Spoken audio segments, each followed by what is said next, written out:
This is real, and it should not be ignored. What can be done, though, about this? I mean, are you seeing enough coming from the Biden administration to try to tackle this?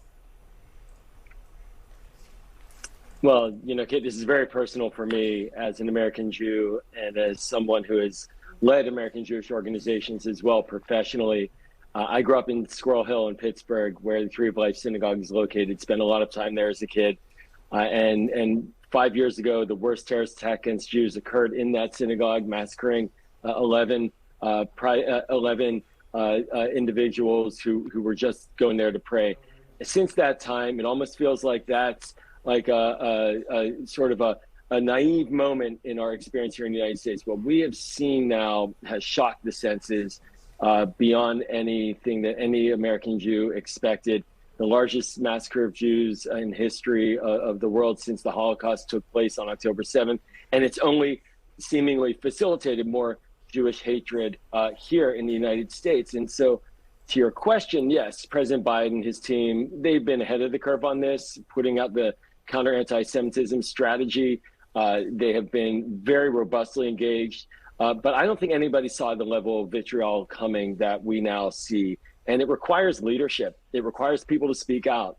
It requires heads of universities to not bury their heads in the sand and to actually defend Jewish students publicly, to call out those who are engaging in hate speech and engaging in aggressive actions towards Jewish students just for being Jewish, to call out lynch mobs for what they are.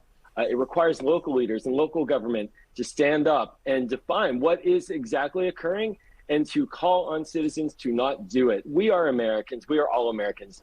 I'm fifth generation American. I'm proud of my grandfather and his brothers serving in World War II, and on. Our history is tied tightly with the United States. And this is anti-American at its core. And so I'm grateful that we have a leader in the White House. I think it requires leadership across the board at every institution, as well as in our homes, in our education, and the way that we speak.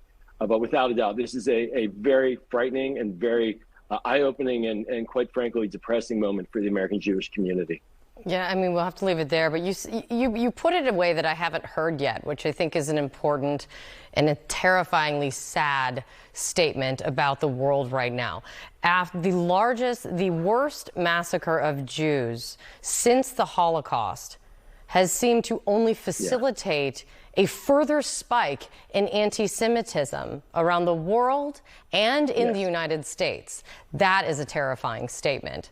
Joel Rubin, thanks for coming on.